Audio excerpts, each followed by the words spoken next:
Here's all 3 cards from the Dreaming Tree 'Tis the Season bundle. The one on the left is Season's Greetings, the one in the middle is Let It Snow, and the one on the right is Celebrate. And they all open up to reveal a 3D tree. In this case, I used some glitter cardstock for the tree. And for the Let It Snow, I also used the glitter cardstock. This glitter has a slight blue tint to it. It's some glitter cardstock that I got at the Hobby Lobby. And then this one is the Celebrate. And for this one, I used some stickles to make some ornaments.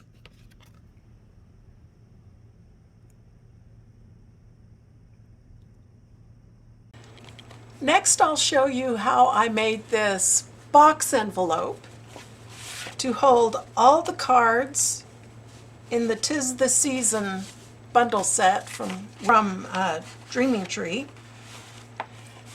And so it holds all the cards.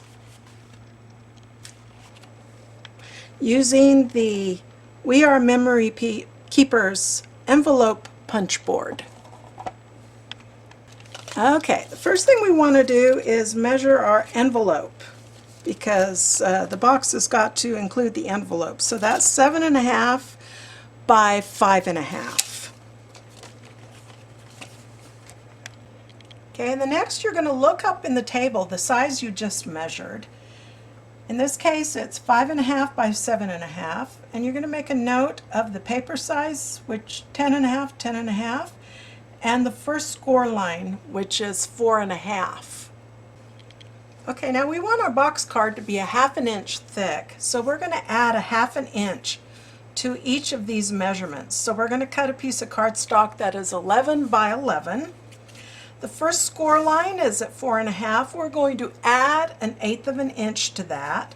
So our first score is going to be at 4 5/8. And then we're going to do a second score after we do our first one at a 1/2 inch further. In other words, the thickness that we want our box to be. So that's going to be 5 1/8. Okay, we have our 11 by 11 piece of cardstock here. So we're going to put this right up next to the ledge, and that first measurement needs to be, our first score line needs to be at 4 5/8. So that is right here. And so we will punch it, and then we are going to take the stylus and right up against the ledge here, there's a little gully underneath here, and so we are going to score.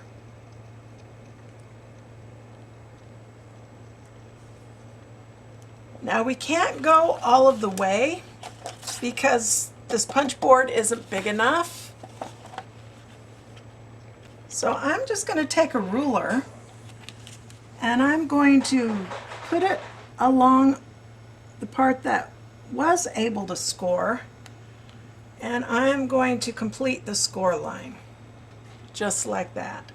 Now, so you can see it a little better, I'm going to also draw a light pencil line along that score line just so that you can see it. So this is our score line.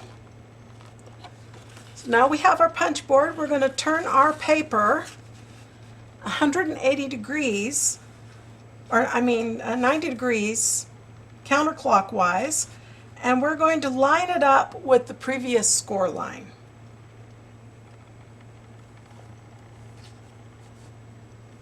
So we'll line up this little thing that juts out with our previous score line. We will punch it, and then we will draw the score. Just like that. And once again,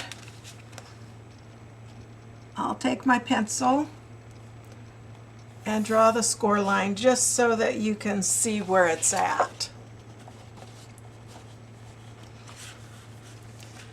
And turn it again, line it up with the previous score line, punch it, and draw our new score line.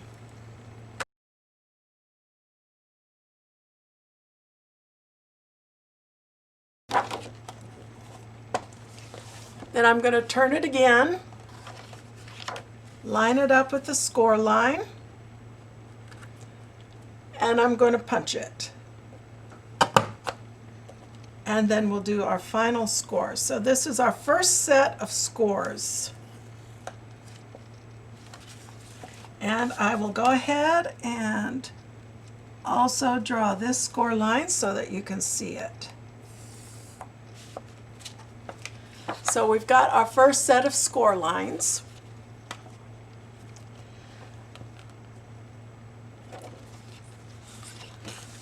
Now we're back to where we started, where we did our first punch at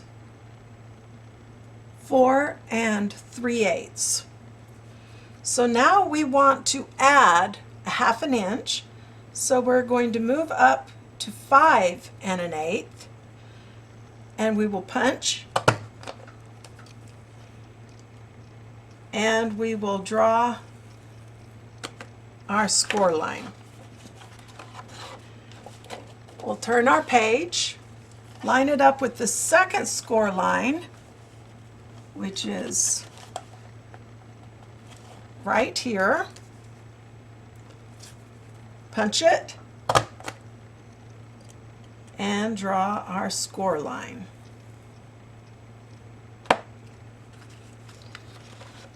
Turn it, line it up with our new score line, which is right here. We'll punch it and draw our score line. And once again, if we can't complete it, and then we'll line it up with our new score line,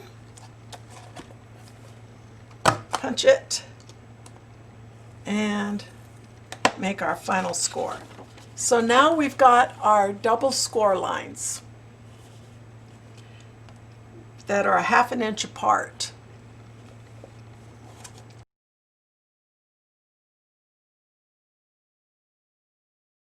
And now we're going to round the corners.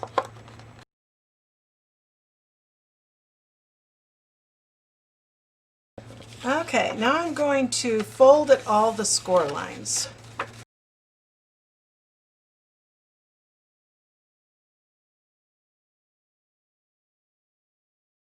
Okay, now at each of these corners, I'm going to cut along the inside of the longest side.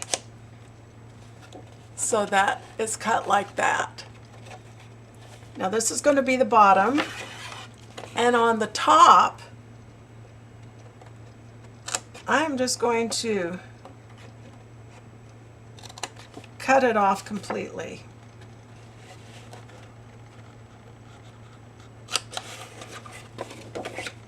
Just like that.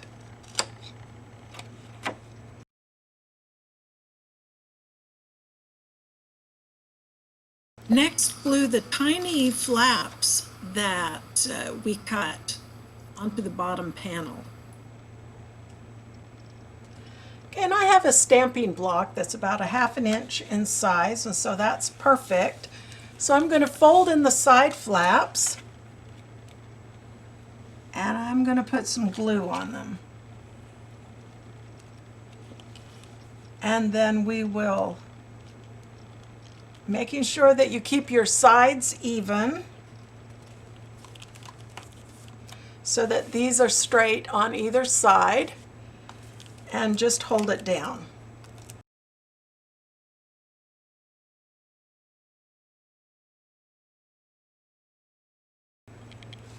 Okay, and that completes the box envelope. And then all you have to do is slide your cards in, and you've got your envelope that's holding all the cards in the 'Tis the Season set, bundle set. And I hope you enjoyed this video. Bye.